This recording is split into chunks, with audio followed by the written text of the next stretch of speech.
history kind of ready to go for this week, but we wanted to do the 99 class of the Hall of Fame.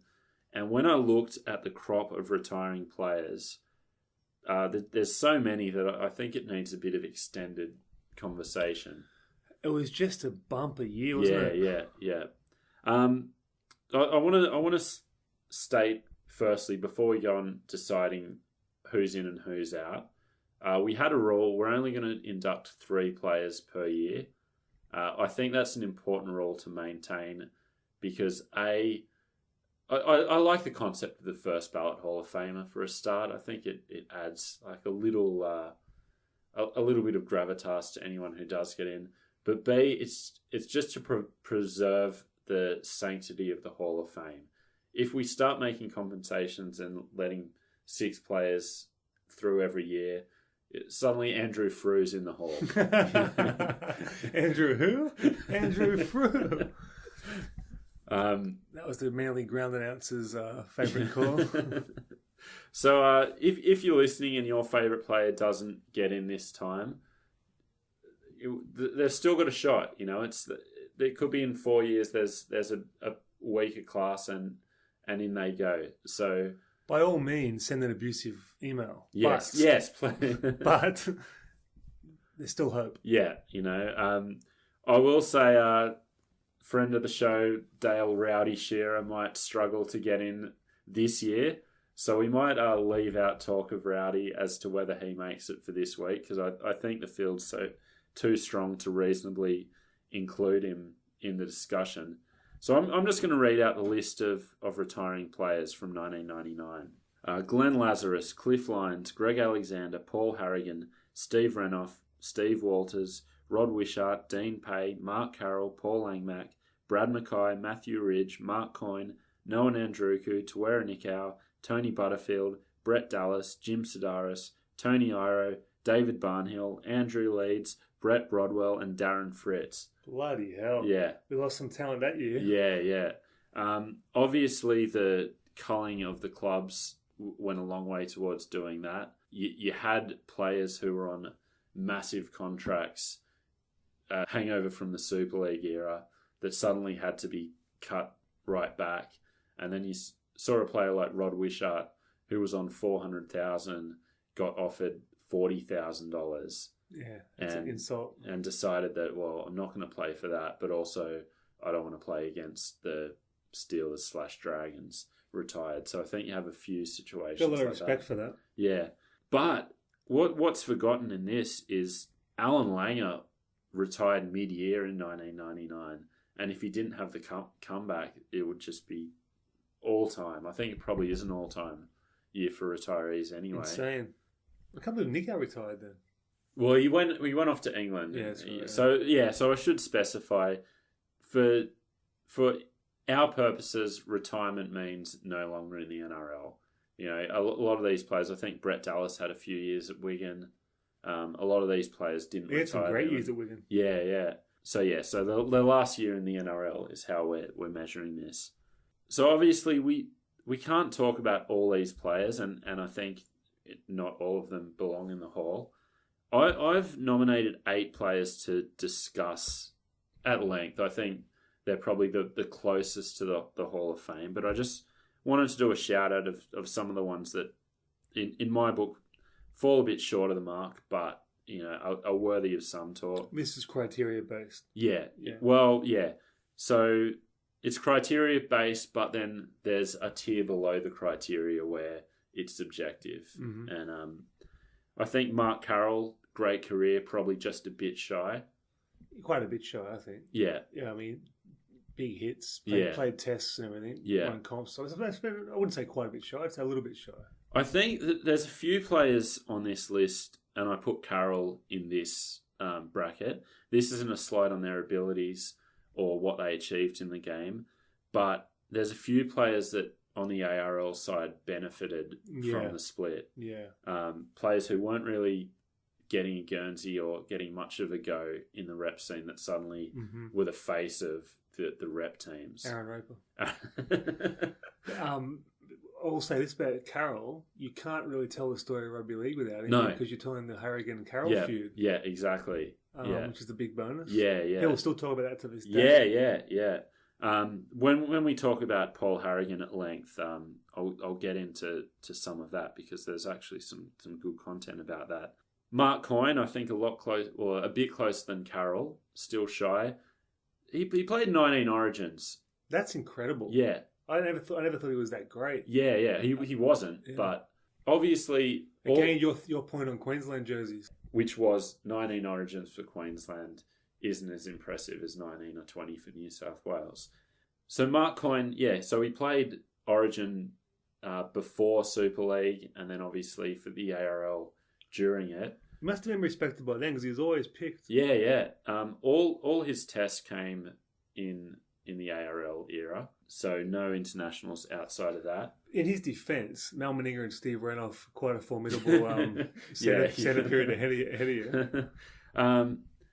The try in 94, it's not a career's work. It's not a body of work that's going to get you into the Hall, but that's iconic. Mm-hmm. That's something that he'll always be remembered for. And it's not like he just caught the ball and put it down. Yeah. He had so much work to do to get that try. Incredible. Matthew Ridge, one of those just 100% Nigel guys. I love Matthew Ridge.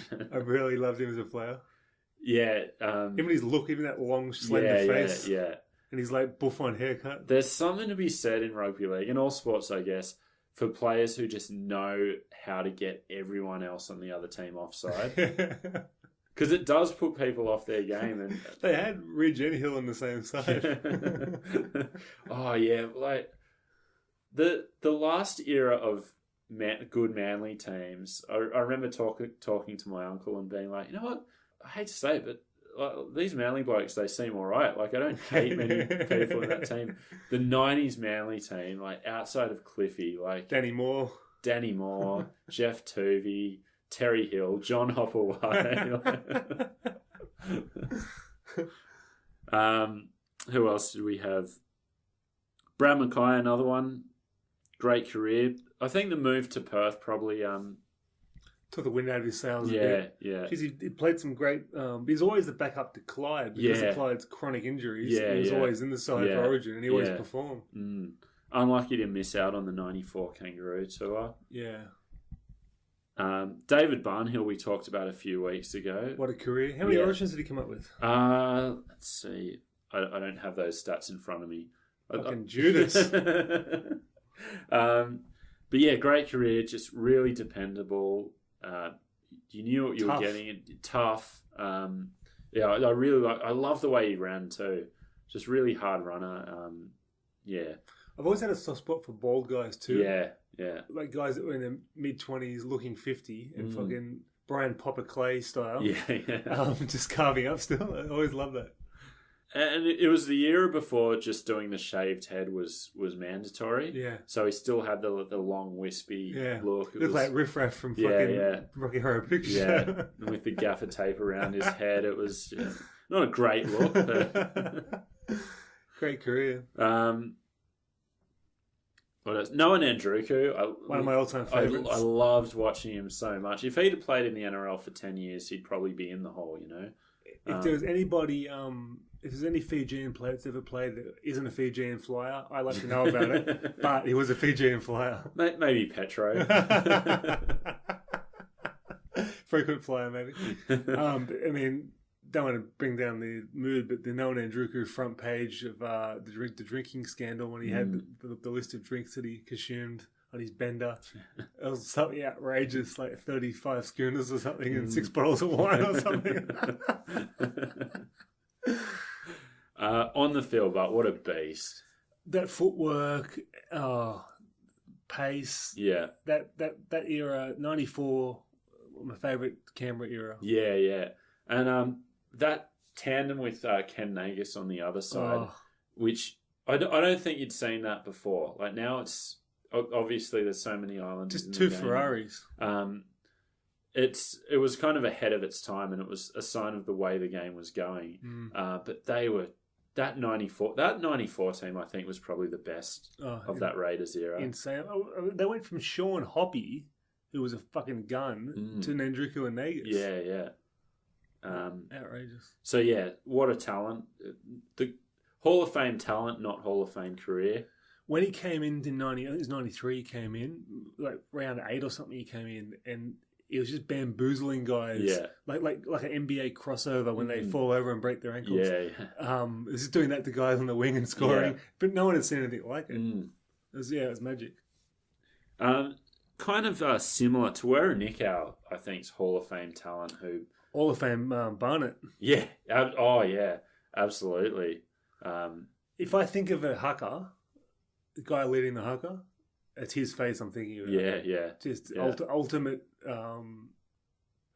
Maori poster boy. Yeah. Tough, scary, funny. Yeah. It's a shame we didn't see more of him in the NRL. It's just he wasted a lot of time over in Super League, didn't he? Yeah. And yeah, that's the last. Obviously, all great careers. Well, you know what? Let's give him the props. I mean, he sort of was part of that early Storm build that made them what they are today. Yeah. Take away him and Scott Hill and a few of the guys. Mackay. You haven't got much of a club there. Yeah. Robbed of a Clive Churchill medal in that grand final. Don't really remember it, but who got it in the end? Kamali. Yeah, right. Yeah. In prep for this episode, I actually had to read a lot of articles about the 99 grand final, and fuck me, it was so painful to have to read that. Oh, God. So yeah, when we get to Glenn Lazarus, let's focus on Canberra and Brisbane. So I've put together a short list of 8 players that I thought we'd discuss at more length. As I said, we're going to induct 3 tonight, so we might hold off until we've gone through all 8 and decide at the end who. So for the people playing at home, which there are many, we appreciate all the comments on this. Rowdy is in the possibles left over. Yeah. So we've got one in the possibles so far. Yeah. So what I'll do is I'll put this up on the website. Keep a track of it. Who we've eliminated, who's in the hall, and whose candidacy remains to be seen.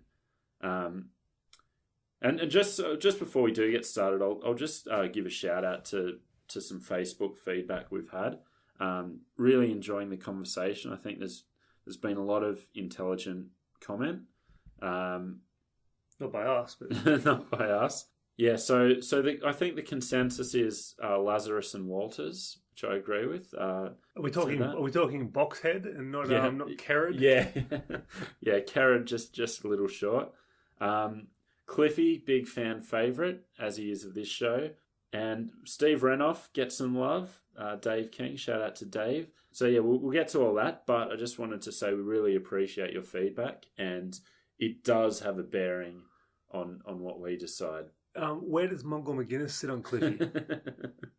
Mongol could not be reached. I don't know what's happened. But so I'm going through this in alphabetical order. So we'll start with Brandy, Greg Alexander. I'll just go through his stats. 265 games, 7 origins, 6 tests, won the comp with the Panthers in 91, 85 Dally M winner, 3 positional Dally M's in 85, 89 and 91, and Dally M Rookie of the Year in 84. That's always been a mixed bag, but he certainly went on with it. I've got to say, we're talking about Cooper Cronk going to a shit side. Him going to the Warriors, which I respect, and given the circumstances, I think it was necessary for him, a tragedy surrounding it, but took the wind out of the back end of his career. It did, but I don't know if we would have seen it different if he stayed at the Panthers. Let's just touch on Ben Alexander, because I remember that so clearly. Me too. It just knocked your wind right out. It was devastating. Like, I remember the news story. I remember scenes from the funeral. I remember Wide World of Sports, I think it was, put together a little montage with, it was to Dire Straits' Brothers in Arms. Mm. I still can't hear that song to this day without, it was so sad. So sad. And I don't know. You can't make a compensation for that in terms of judging a bloke's Hall of Fame candidacy, but it's a reason why. It's a reason. Like, he was. I don't think there'd be any argument without that happening, and the way that Panthers team fell apart, and the way his career was derailed. And I think it's a testament to him that he did get back, and mental toughness. Yeah, and supreme talent too. Mm. He's one of the guys that revolutionised the kicking before Sticky. He had a kicking game, rugby-esque before Sticky, spirals and stuff. He wasn't in the chip and everything he had going before Alfie. In many ways a pioneer. Yeah, but those fucking stats. Yeah, 3 positional Dally M's. Yeah, nothing to be sneezed at. No, and so only 7 origins. But look at who. So he started in '84. Look who was around then. He's dealing with Dogs of War, the tail end of the Entertainers, Peter Sterling and Brett Kenny. Yeah, and then he has his peak. Wins the Dally M positional in '89 and '91. Then you get the Stewart Langer. That's an era of Langer and Stewart, as well as Sterling and Mortimer. Yeah. So I don't think 7 origins can be viewed in a negative light given that era. I agree. John Simon was there towards the end. Yeah. Oh, poor John Simon. She never left Illawarra. Absolutely. Yeah. So I get the argument that Brandy was maybe a tier or 2 below the top halfbacks. But I loved watching him play. He was one of my favourite players as a kid. Me too. I think he belongs in the Hall. But I'm going to reserve judgment. I think he might be a bit short prima facie, but the stats are impressive. Yeah. And I respect him for going to New Zealand and helping build that from scratch. Yeah. It wasn't to know they were going to switch off after 60 minutes for 2 decades, but they started off very strong. Yeah. And he did play an origin for New South Wales in the Super League Tri-Series, so he was still performing at a high level up and towards the end of his career. It was just one of those players where you could rely on the class to help out whatever he was doing. Yeah. He just went to play fullback at the Warriors for a bit too. Yeah. Just like in his late 20s. Yeah. Crazy. Yeah. And as we said last week, great broadcaster too. I'm glad he's not lost to the game. But yeah, I love Brandy. Me too. Great nickname too. Yeah, absolutely. And great Moose That Roared level book title, his autobiography, 5-Star Brandy. Next on the list, Paul Harrogan, the Chief, Newcastle hero. I'm sure Paul Harrogan was held in high regard when you were growing up. Soft spot for him. I can't remember a time that he wasn't the king of Newcastle. Yeah. I'll just go through his stats. So only 169 games, only played for like 10 years. That blows me away. Yeah. 26 origins, 14 tests. Of course, he won the comp in 97. Positional Dally M in 96. Yeah, so Paul Harrogan, even though he was in so many ways the face of the ARL, I don't put him in that category of blokes that benefited from... he did benefit from it, but I think he was good enough. Oh, he was there anyway. Yeah. But he's one of these guys where the stats belie his impact on the game, because we're talking about before, you can't tell the story of that era without Paul Harrogan. Yeah. That decade. He must have retired early. Fucking media money. Yeah, well, it was more that his body just broke down. Yeah, that's right. That last year, he retired mid-year in 99, and it was a struggle to get him on the field at all. Well, in that case, that's fine. But I hate to see him. I'm getting money for Channel Lyons, so I'm going to... No, it wasn't like that. And so I went through and... The Origins is incredible. Though. Yeah. And he was that perfect New South Wales era. Yeah. He was the main man. Yeah, exactly. So I went through and found a whole bunch of articles from that year, because I think it's important to consider how they were viewed in their time as well as looking back and how we see them now. There was some really good stuff about Paul Harrogan. And my favourite thing was actually what Mark Carroll said about Paul Harrogan when he retired. So he said, "It's a sad day for rugby league. He was a forward leader on the field and a great ambassador for the game off it. We're both passionate about league, and that passion overflowed whenever we met. I played some of my best footy against the Chief, and I think he would say the same." I was at one of those games for those 50-metre runs into each other. It was fucking electric. Yeah. And famously, before that grand final, where Paul Harrogan and Mark Carroll squared off one more time, Paul Harrogan made a big speech in the dressing room that had a massive impact on the team. And Matthew Johns wrote an article where he recounted some of that. So this is the Chiefs' words as told by Matthew Johns. "Boys, I promise you all that I'm going to go out there and punish these blokes to the point of submission. I'll show you all the way to win this game. I'm going to play in an absolute frenzy. The more the game goes on, the harder I'm going to hit them. I'm not going home to Newcastle a loser." And that whole era, that was his attitude towards that Newcastle team. And this team of like some loose units in that team. Yeah. And the way they just deferred to Harrogan. Well, you go back to the Super League war. They were on the fence on where they're going to go, and Chief decided they're going on the ARL. Yeah. And they all jump on the bus, and Chief drove the bus. What was he doing driving the bus? They had Sid Foggs available. That says it all, doesn't it? Yeah, it's spine-tingling. Yeah. I love the attitude of the guy, and he's still loved in Newcastle. Mm. The hometown hero thing, I don't think that should weigh into whether you make the Hall of Fame. No. But the inspirational leader thing, I think, can be the difference. I mean, I think he's probably good enough as a player. He hasn't regardless. got the stats. Half a comp, let's be honest. Yeah. And then not as many positional Dalians. Yeah, no Dalians. I'm just hard to win the Dalian as a prop, but his origins are strong as anybody. Yeah. His test was very strong. Yeah. But yeah. The other criteria, he's unfortunately short. I think he's up there.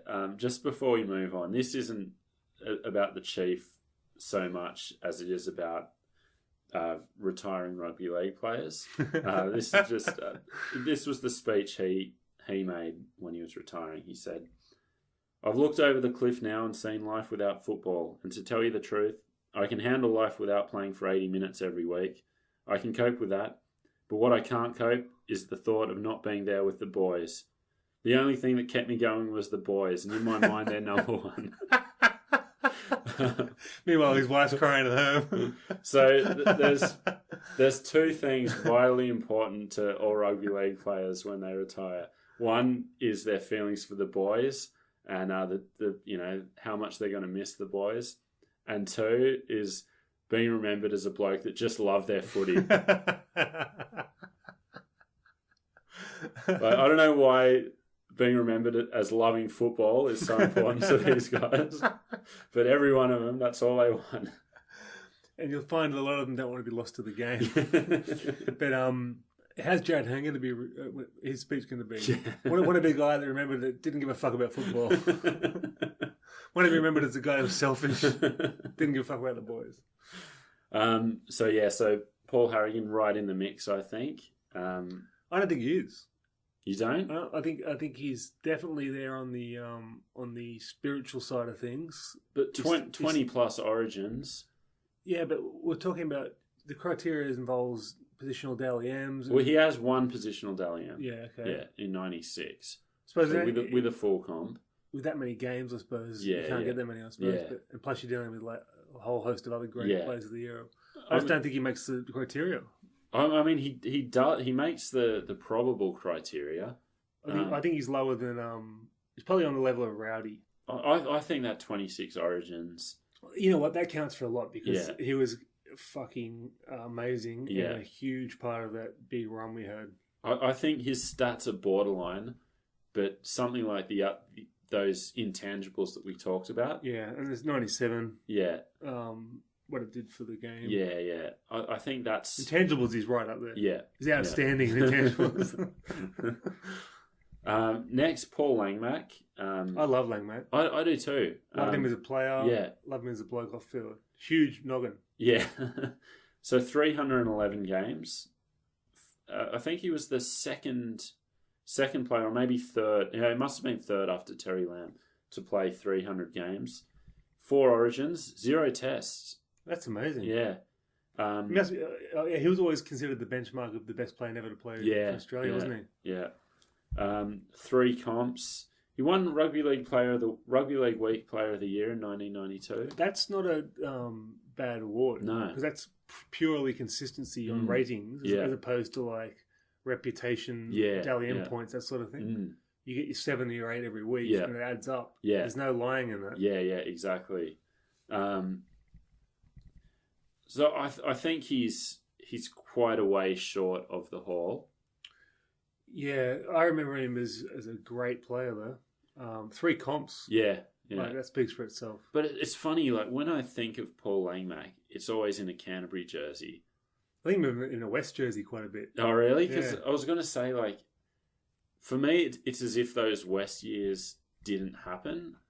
You remember when you see a player at the tail end of their career, almost like a Wade Graham at Cronulla. He's not at the tail end, but he's sort of like he's a leader of the young forwards.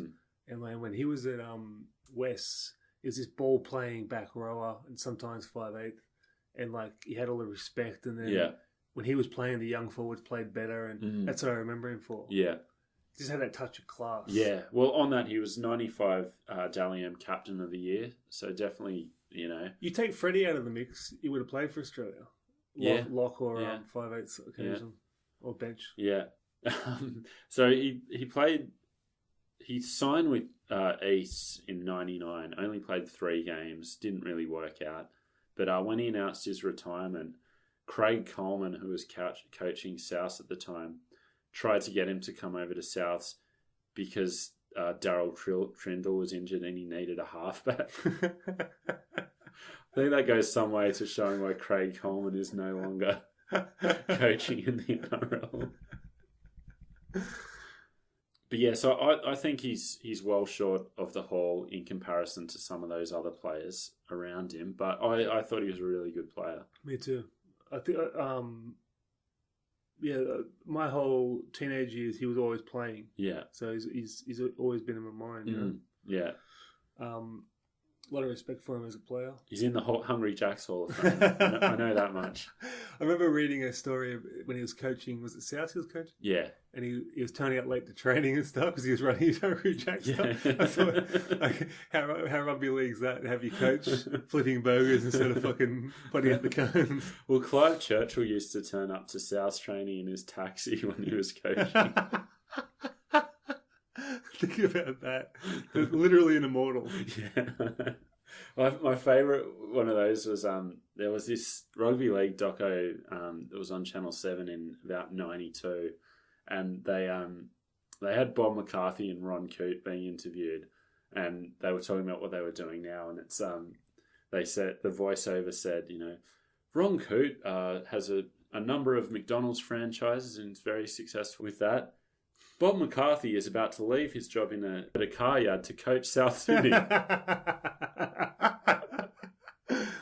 going to say part of the criteria needs to be rhyming slang. If your name is involved in rhyming slang, like Ronnie Coote, you need to get a bump up for that. Ronnie Coote, yeah. Well, Jack. We talked about Darren Fritz briefly, but you know, he's up there.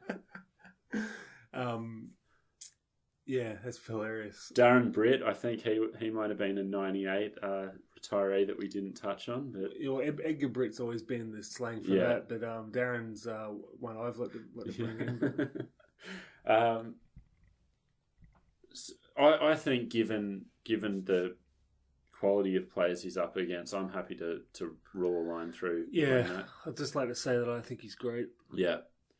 This next person, I don't think there can be any argument. Glenn Lazarus, I'll go through the numbers. Should be an immortal in my view. 254 games, 22 origins, 22 tests, 6 comps, only 1 Dally-M positional. That's in 1992. amazing. Yeah. It's crazy because he was so good. Why wasn't he winning more? Yeah. I think on our first show we talked about Glenn Lazarus, but there needs to be an investigation into the props during that decade. I think. Yeah, actually, maybe I'll do a bit of research for the next show and say, come up with who won the prop of the year each year of that, because good follow up. I haven't seen anyone on his level. No, at all. As good as Webke was, I think there's a clear rung between them. I mean, is he an immortal? It's it's this forward thing. Yeah, you can't get over it, can you? Well, yeah, no, I don't think he is. Look what he's done. Read the stats out. I just did. Fucking outrageous. Yeah, he's great, like an all-time great. He's a first ballot Hall of Famer. Yeah, without doubt. So I don't think any more discussion. Lazo, you're in. Yeah. Even his politics is tarnishing a bit, but yeah, no hesitation there. What a career! I reckon he's up there in the immortal discussions. Yeah. Changed the game. 3 comps, 3 clubs. Origin tests. You loved having him that New South Wales side. He's the most comfort building player you could get. Yeah. When he was there, you're like, right. Think about that pack we had. Harrogan, Elias, Lazo, Ian Roberts, Clyde, Ciro. It was fucking monster. Yeah. So we'll move straight on, as we did talk about him a few shows ago. Next up, Cliff Lyons. One of my all-time favourites. Absolutely. Jinx. 332 games, 6 origins, 6 tests, 2 comps, 2 Dally M's in 90 and 94. Those years he also won the positional. Won Rugby League Week Player of the Year in 94. Clive Churchill Award 87 grand final. I've got a lot of time for players that play to a higher or as high ability at the tail end of the career. Yeah. I love that. Yeah. Kronk's doing it now. But I mean, just that whole, they don't tail off and give diminishing returns. Yeah. And he was better at the end than he was midway through. Yeah, well, fittingly, his 300th game for Manly, of course he had a season at Norths before he went to Manly. So his 300th game for Manly, I think they were playing West or someone. It was like it was an easy win for them. Steve Menzies scored 4 tries. 3 of them were off Cliff Lyons passes. Yeah, amazing. And so he technically retired at the end of 98. Manly had some injury issues. So he came back and played. Jeff Tuvey at the time famously said that he was playing for a pack of smokes. The fact he's smoking. Yeah. It's just outrageous. And the articles, because I was reading all the articles about his games in that 99 year, and they say, Cliff Lyons in the dressing room, lighting up a smoke. He talks about, like, it's just unbelievable. But Warney did it too. But there's no cardiovascular need in cricket, really. Rugby league, for Christ's sakes. I mean, did that hurt his rep career at all? Or just the quality of players ahead of him? I think it's the same thing as Brandy. The funny thing is, he's kind of, he seemed talked about as a bit mercurial, and I didn't think that at all. Like, I thought he was so consistent. Every time he came into Origin, he played well, and for Australia as well. Killed it for Australia. Yeah. I mean, the Poms didn't know what to do with him. No one did. Yeah, not just the Poms. I don't know if it's the race thing again or whatever. It's perceived as a bit of a fucking, I suppose if you're smoking in a dressing room, you can't really complain about being considered a bit too laid back. But was his defence under question mark? Could have been, but I mean, Darren Lockyer had most missed tackles every year of his career, pretty much. Yeah, true. No one talks about true. that. I didn't remember him as being too much of a turnstile. Yeah. I just fucking love watching him play. Yeah. I just think he had that bit of an air of is he that reliable? Yeah. But compared to Laurie Daly, you're going to pick Laurie Daly now. The 2 Dally M's, that's massive. Yeah, in my book. Isn't it? You get these magical seasons, your Ewan McGrady's, your Ben Barbers, Trent Barrett won a Dally M, it happens, but to win 2. And he was always up there. Yeah. Because he was a focal point of their game every time. Yeah. I really miss him. Yeah. There's not too many ball players like him anymore. No. And the character stuff doesn't really need to come into it, but what a character. Yeah. The Lionel Richie haircut. Yeah. The fucking mustache. Yeah. And the fact that he was like playing in like Manly comps like into his 50s, like pretty much. Yeah, the He's Rugby League. Yeah. So I like to put him up there in the Pro Bowls. Yeah, I love Cliffy. We'll see how he goes. This I think might be the toughest one that we have to adjudicate on tonight. Steve Renouf.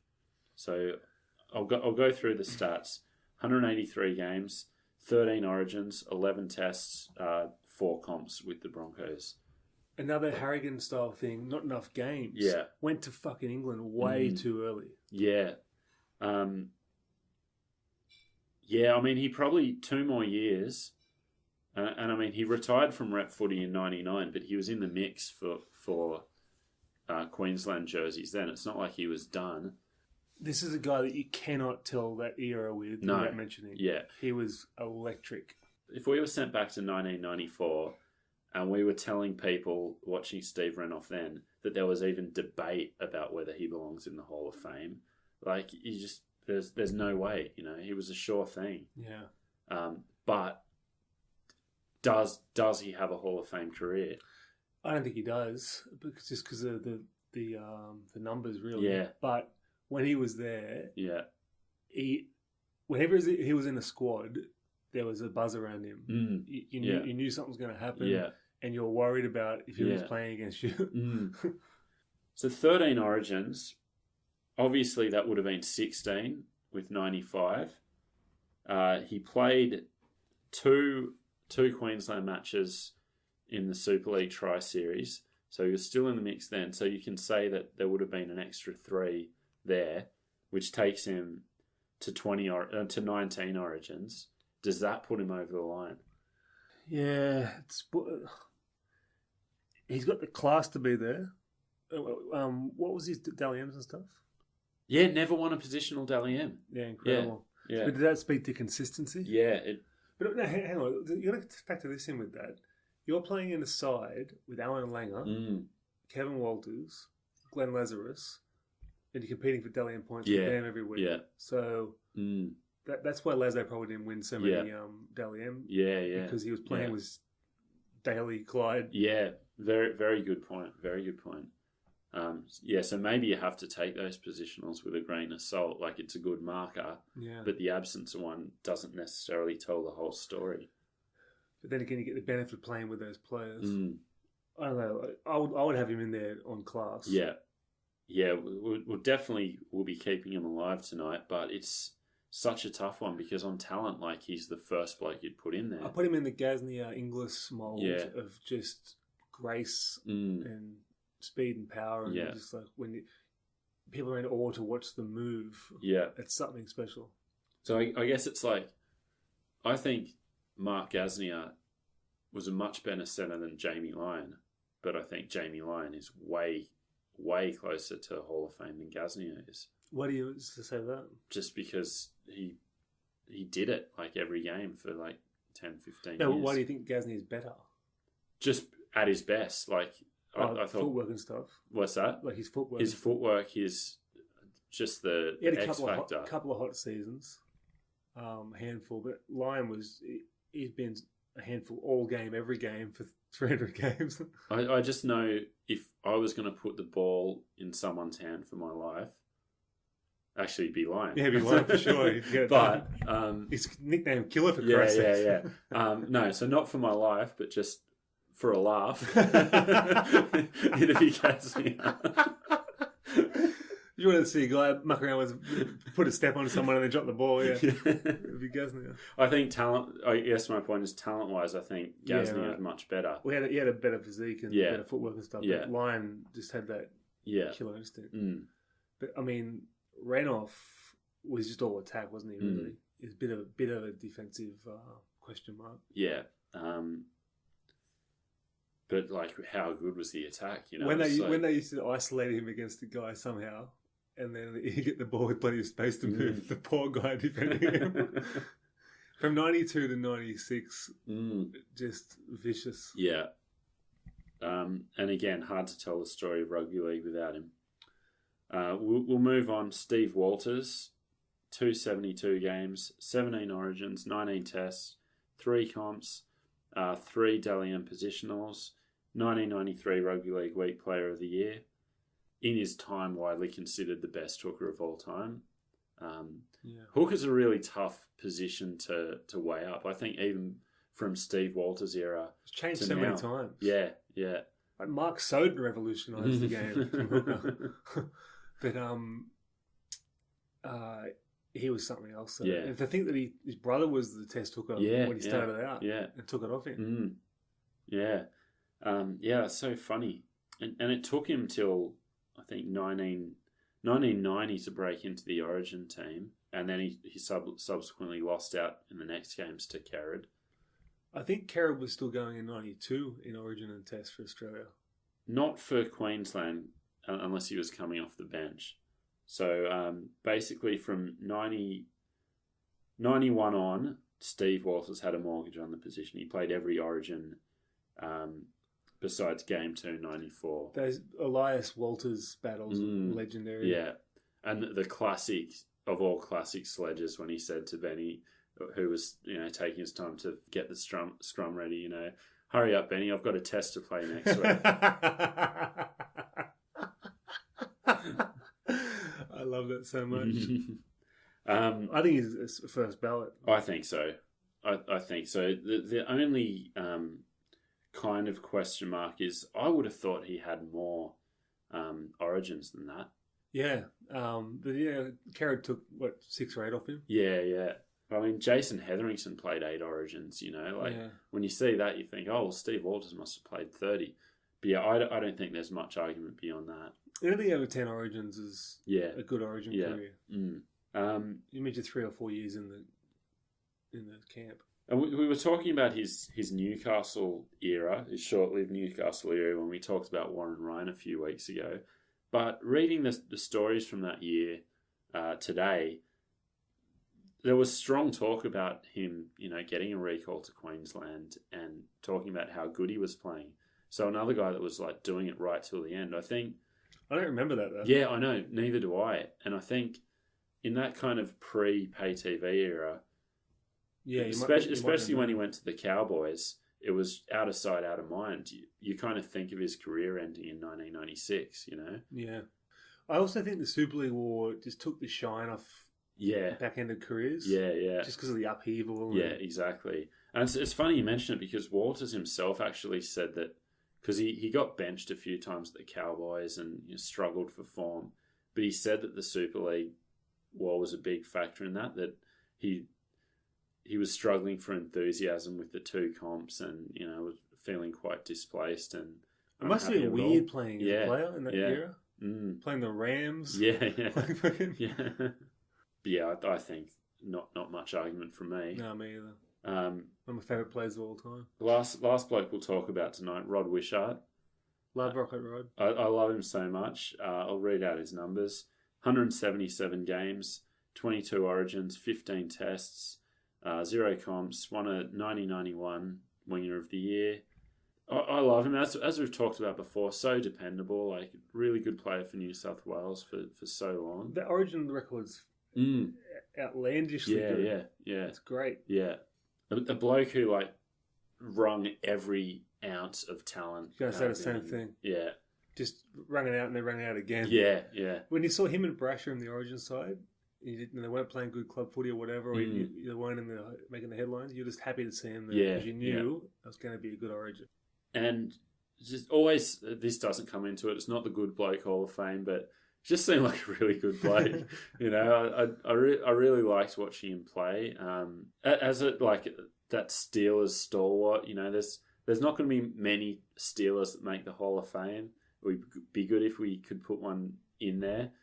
Born and raised in Gerringong, lived there lived there all throughout his career. Do you know there's a pub owner in Gerringong?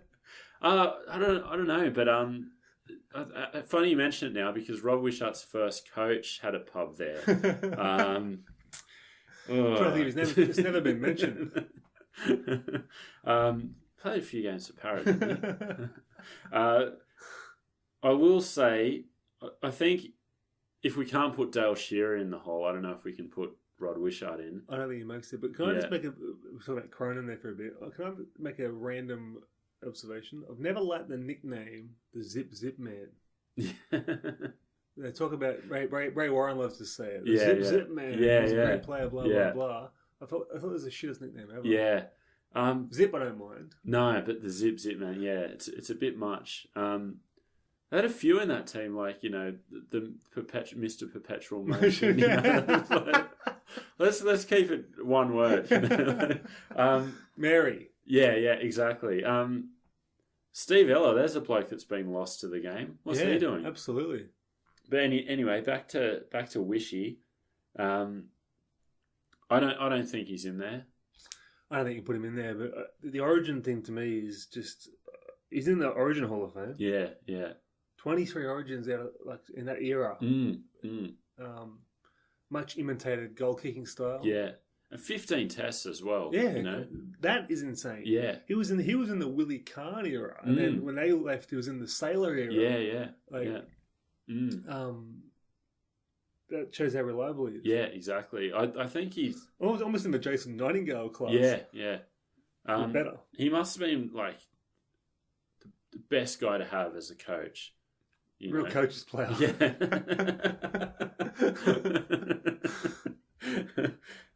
Funny little fun fact about Rod Wishart. His dad Graham, who sadly died a couple of years ago, was a chemist, but had a side interest in spiders, and with no formal educational qualifications, became a renowned spider expert. That's great. And even has a subspecies of funnel web named after him. Very good. Yeah. So, Graham Wishart. Where'd you learn that factoid? In the Illawarra Mercury. Read his obit a couple of years ago. Where else? Yeah. Okay, so we've got Glenn Lazarus, Paul Harrogan, Steve Walters, Cliff Lyons, Greg Alexander, Rod Wishart, and Paul Langmack and Steve Renouf. So we've said Glenn Lazarus, no argument. Walters, no argument. We've got one left. We got one left. I think we rule a line through Paul Langmack. Mm-hmm. Rod Wishart, are we ruling a line through? Agree. Sadly, Wishy, you're out. The others I think we keep alive. Cliffy for sure. I think you can't say that Paul Harrogan, Steve Renouf, flat out, Greg Alexander, flat out don't make it. So I'd like to see them stacked up. I think Brandy's the highest out of all of them. Even though he hasn't got the same emotional or class thing as Harrogan and Renouf, he's got the better stats and he had the class. Yeah, for sure. But I think going off pure stats, 300 plus games, 2 Dalians, multiple premierships, multiple origins and tests. I would like to put Cliff Lyons in tonight. That's my pick. Yeah. We're agreed. Yeah. So there you go. The 1999 Hall of Fame class. Glenn Lazarus, Steve Walters and Cliff Lyons.